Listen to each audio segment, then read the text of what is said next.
Paz do Senhor Jesus Cristo, que Deus vos abençoe grandemente. Estamos aqui para dar continuidade ao tema Avivamento. Já tem o primeiro vídeo. Você pode estar assistindo o primeiro vídeo no canal de evangelismo O Bom Samaritano, no aplicativo YouTube. Pesquise canal de evangelismo O Bom Samaritano e assista o primeiro vídeo sobre o tema Avivamento. Esse é a segunda parte do vídeo, que nós vamos dar continuidade a esse tema glorioso e creio que Deus falará conosco grandemente em nome de Jesus. Neste momento, antes de nós entrar na palavra, quero fazer uma breve oração com todos aqueles que estão assistindo esse vídeo, em nome de Jesus. Feche os seus olhos. Deus soberano e eterno Pai, neste momento, eu peço ao Senhor que o Senhor estenda as tuas mãos de misericórdia sobre a minha vida, sobre a vida de cada um daqueles que estão assistindo esse vídeo. Abre o nosso entendimento, joga por terra toda barreira no mundo espiritual, toda diversidade, meu Deus, todo obstáculo, em nome de Jesus Cristo, que venha impedir o conhecimento, o entendimento da tua palavra, da sã doutrina, das escrituras sagradas, Senhor. Em nome de Jesus, todo mal, o Senhor venha repreender agora e venha abrir a nossa mente para nós compreender, pela presença do Teu Espírito, a Tua palavra, em nome de Jesus Cristo. Peço aos amados irmãos que abram vossas Bíblias. Louvado seja Deus, no livro de Romanos capítulo 6. Livro de Romanos capítulo 6, a partir do versículo 11, está escrito assim.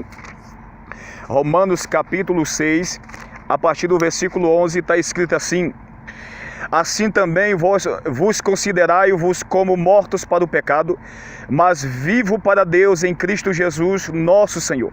Versículo 12: não reine, portanto, o pecado em vosso corpo mortal, para lhe obedecer em suas concupiscências. Versículo 13: nem tampouco apresentei os vossos membros ao pecado por instrumento de iniquidade, mas apresentai-vos a Deus como vivo dentre os mortos, e os vossos membros a Deus como instrumento de justiça. O versículo 22 está escrito: mas agora, libertado do pecado e feito servo de Deus, tende o vosso fruto para a santificação e, por fim, a vida eterna. Louvado seja Deus. Quando nós se arrependemos, ouvimos a mensagem, nós vamos ver isso no primeiro vídeo. E quando nós se arrependemos, ouvimos a mensagem de Deus, o recebemos, nós fomos sepultados pelo batismo, que é o batismo representa exatamente isso, o sepultamento do velho homem e o nascimento de uma nova criatura. Assim como Cristo, ele morreu e ressuscitou ao terceiro dia, ele morreu, foi sepultado e ressuscitou ao terceiro dia, assim representa o batismo, é um sepultamento simbólico. Quando nós saímos do batismo, nós morremos pela fé e nós somos sepultados ali pelo batismo nas águas. Quando nós somos imergidos, todo o nosso corpo debaixo das águas, simbolizando o sepultamento. Ao sair dali, nós temos que ter o entendimento que nós temos que viver em novidade de vida, assim como está escrito aqui no Romanos capítulo 6, o versículo 3 e 4. Fomos sepultados pelo batismo em Cristo Jesus. A partir de então, a nossos frutos, que são as nossas obras, ou ações e atitudes diárias, tem que estar em conformidade com a palavra de Deus, pois se isso não acontece, não pode haver uma edificação, um crescimento na nossa vida graduativo, pois o crescimento vem por intermédio da operação e a manifestação do Espírito Santo de Deus, que nós recebemos pela fé em Cristo Jesus. Quando nós cremos em Cristo, o Senhor, acontece isso. Quero ler com vocês João capítulo 7, a partir do versículo 37, está escrito assim: e no último dia, o grande dia da festa, Jesus pôs-se em pé e clamou, dizendo: se alguém tem sede, que venha a mim beba. Versículo 38: quem crê em mim, como diz as Escrituras, rio de água viva correrão do seu ventre. Versículo 39: e isto disse ele do Espírito que haviam de receber os que nele crescem, porque o Espírito Santo ainda não fora dado, pois ainda Jesus não ter sido glorificado. Essa é a promessa do livro de Ezequiel, capítulo 36, a partir do versículo 25, 26 e o 27, que fala ali que expangirei água pura sobre vós, e vos purificarei de toda a vossa imundícia, e vos purificarei dos vossos ídolos, e tirarei o coração de pedra, e darei um coração coração de carne e darei um espírito novo. Essa promessa se cumpriu em Cristo Jesus, o derramamento do Espírito Santo no dia de Pentecostes, Atos capítulo 2. Jesus aqui pregando, ele fala da promessa do Espírito Santo que haviam de receber os que nele crescem. Primeiro, e nós já entendemos aqui, só recebe o batismo com o Espírito Santo, só é selado com o Espírito Santo as pessoas que crê no Cristo, que ele é o Senhor e Salvador, o único Salvador da sua vida, aquele que foi enviado para nos salvar, para nos libertar da maldição do pecado, que nos levará à condenação eterna se não houver arrependimento e uma vida santa diante de Deus, por intermédio do poder do Cristo, lavado pelo sangue do Cordeiro e pelo Espírito Santo recebido pela fé em Cristo, que transforma o nosso caráter, levando nós a ter o caráter de Deus, porque uma vez que nós fomos criados à semelhança do Senhor, temos que ter atributo semelhante ao Senhor. Quando nós começamos a nossa caminhada em Cristo, entenda que em Mateus capítulo 7, o versículo 14, porque estreita é a porta e apertado o caminho. A porta não sofreu uma reforma, ela continua da mesma forma. As dificuldades para entrar no reino continuam dos mesmos jeito. Não é fácil, temos que viver a vida de renúncia. Temos que viver a vida em conformidade à palavra de Deus, para que algo aconteça na nossa vida, para que nós venhamos ser transformados pelo poder de Deus. Pois o avivamento é o novo nascimento, e não pode haver avivamento se não houver arrependimento, pois o arrependimento nos levará ao abandono do nosso eu, nos levará a esvaziar das nossas vontades, ou seja, deixar o mundanismo, o sistema, o pecado, para que o nome do Senhor seja glorificado, o Espírito de Deus venha ter liberdade na nossa vida. Louvado seja Deus. Uma vez em Cristo Jesus, as nossas atitudes ela tem que ser mudada. E uma das nossas atitudes que está levando muitas pessoas à destruição, quero ler Tiago capítulo 3, capítulo 4 de Tiago, o versículo, capítulo 3, versículo 6 de Tiago. Preste bem atenção ao que está escrito em Tiago, capítulo 3, no seu versículo 6, está escrito assim: louvado seja Deus. Tiago capítulo 3, versículo 6 está escrito: a língua também é um fogo, como o mundo de iniquidade.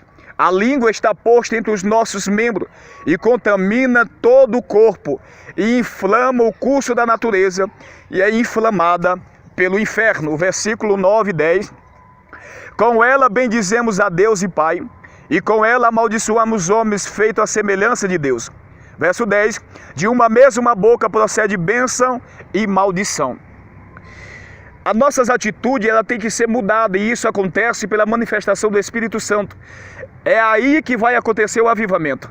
Por intermédio das Sagradas Escrituras, você pode estar lendo João capítulo 8, versículo 32, um verso muito conhecido: e conhecereis a verdade, e a verdade vos libertará. Jesus, quando ele fala em João capítulo 8, versículo 32, conhecereis a verdade, e a verdade vos libertará, ele vem dos textos anteriores, o versículo 30 e 31. O versículo 30 está escrito: e muitos creram nele. E o versículo 31, e dizia Jesus aos que criam nele: se vós permanecerdes na minha palavra, verdadeiramente sereis os meus discípulos. Se vós permanecerdes na minha palavra, verdadeiramente sereis os meus discípulos. É a permanência na palavra. Não basta a gente dizer eu creio em Cristo e não praticar a sua doutrina, e não praticar a palavra. Pois o amor, que é o primeiro fruto do Espírito, Gálatas capítulo 5, o versículo 22, o primeiro fruto do Espírito é amor. E se nós amamos, nós guardamos o mandamento de Deus. Se nós amamos, nós guardemos os mandamentos de Deus. E a fé é prática dos mandamentos. A fé nos leva a praticar, a permanecer na palavra. Por isso ele fala nesse verso de João capítulo 8, versículo 31. E dizia Jesus aos que criam nele: se vós permanecerdes na minha palavra, verdadeiramente sereis o meu discípulo. O verso seguinte: e conhecereis a verdade, e a verdade vos vos libertará. Preste bem atenção. Quando você tem uma comunhão com a palavra, quando você tem a prática da leitura, todos os dias, nem que seja 15 minutos, 10 minutos, 30 minutos, que seja, todos os dias você vai descobrir algo que está dentro da palavra. A palavra existe com esse propósito de nos guiar para a eternidade, para a salvação. Ao ler a palavra, você vai se deparar com textos que nos direcionam para a vida e com texto que nos direciona para a perdição. Ou seja, você vai ter a direção entre o que é certo e o que é errado dentro da palavra de Deus. Havendo isso, vai haver uma santificação. João capítulo 17, no versículo 17 está escrito: santificam na verdade, a tua palavra é a verdade. Jesus, na oração sacerdotal, aleluia, ele estava ali orando e falando com o Pai e dizendo: santifica-os na verdade. Santificar quem? Os discípulos. Nos santificar. A tua palavra é a verdade. A santificação significa a separação do homem do mundo para Deus. Nós somos separados. Você foi tirado dos vícios, da bebida, do alcoolismo, foi separado pelo Evangelho. Agora tem que viver uma conduta como cidadão do céu, como a cidadã celestial. A conduta é diferente. E tudo isso acontece por intermédio da palavra. Conhecereis a verdade e a verdade vos libertará. Quando nós praticamos tanto atos como o falar aquilo que não devemos, né? Nós vemos pessoas que não dá para ficar perto delas. Nós vemos pessoa que não dá para conversar muito. Por quê? E leva o nome de crente. A língua é felina. A língua, como nós lemos em Tiago capítulo 3, ela destrói o templo do Espírito Santo. Ela destrói o templo do Espírito de Deus com aquilo que fala. Falar mal do irmão, julgar o irmão, julgar a irmã, apontar situações, supor situações sem saber a causa do problema. Então isso vai havendo uma contaminação do templo. Havendo uma contaminação do templo, nós perdemos a presença do Espírito de Deus. Preste bem atenção. Cuidado com aquilo que você fala. Cuidado com aquilo que você supõe. Cuidado com aquilo que você vê e você julga. Antes de você julgar, vai buscar diante de Deus, porque a resposta certa e verdadeira vem através dele. Porque não dá para a gente confiar mais hoje muito nas pessoas. Por quê? Porque, primeira coisa, a igreja está numa guerra espiritual, onde muitos enganadores estão dentro da igreja. Espíritos enganadores usando pessoa com o propósito de fazer você tropeçar e levar você à perdição, levar você a uma queda espiritual. Então o melhor meio de nós conhecer as pessoas é através de uma vida de oração, é através de uma vida de consagração, é através da renúncia das coisas do mundo, renunciar à língua, renunciar àquilo que os olhos veem que cobiça, por onde entra o pecado, renunciar às amizades que não vai te trazer edificação. Quer ser um homem de Deus? Anda com o homem de Deus. Quer ser uma mulher de Deus? Anda com uma mulher de Deus que dá testemunho do Evangelho na terra. Louvado seja Deus. Mas por causa da língua, muitas pessoas estão perdendo aquilo que é mais precioso, que é a presença do Espírito Santo. 1 Coríntios capítulo 3, versículo 17, está escrito assim: se alguém destruir o templo de Deus, Deus o destruirá, porque o templo de Deus que só em vós é santo. Como que nós destrói o templo do Espírito Santo? Através da língua. Com ela bendizemos a Deus e Pai, e com ela amaldiçoamos os homens feita a semelhança de Deus. Muitas vezes a pessoa amaldiçoa tanto a sua própria vida, como a vida dos outros, falando mal, julgando e apontando, falando daquilo que não se deve. O servo de Deus não deve julgar a ninguém. O servo de Deus é sal e luz da terra, independente da pessoa que o Senhor coloque diante de você. Ministre se você puder ministrar. Ore se você puder orar. Mas se não puder somar, não faça nada. Entrega na mão de Deus. Porque quando nós conflitamos uns irmãos com os outros, ou julgamos o mundo por eles não conhecerem a verdade, primeira coisa, estamos esquecendo que nós viemos do mundo. Estamos esquecendo de quem nós éramos outra hora.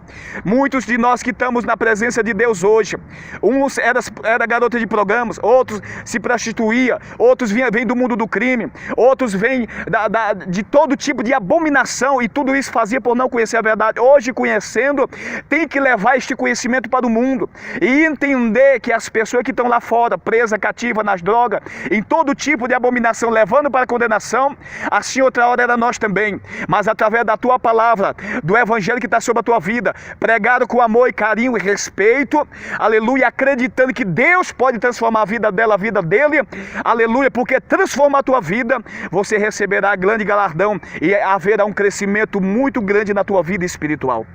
Louvado seja Deus. Cuidado para não destruir o tempo de Deus com as palavras, com os olhos, com as atitudes erradas, com a maneira de andar. Quando nós formos transformar pelo poder de Deus, o Espírito Santo transforma de dentro para fora. Ele muda o jeito de falar, de andar, de se vestir. O mundo deixa de prevalecer na nossa vida e quem prevalece na nossa vida é o Espírito Santo. Que Deus vos abençoe grandemente. Este é o segundo vídeo, nós vamos fazer o terceiro sobre o tema avivamento e eu creio que Deus continuará falando conosco em nome de Jesus. Até o próximo vídeo, em nome do nosso Senhor e Salvador Jesus. A paz do Eterno.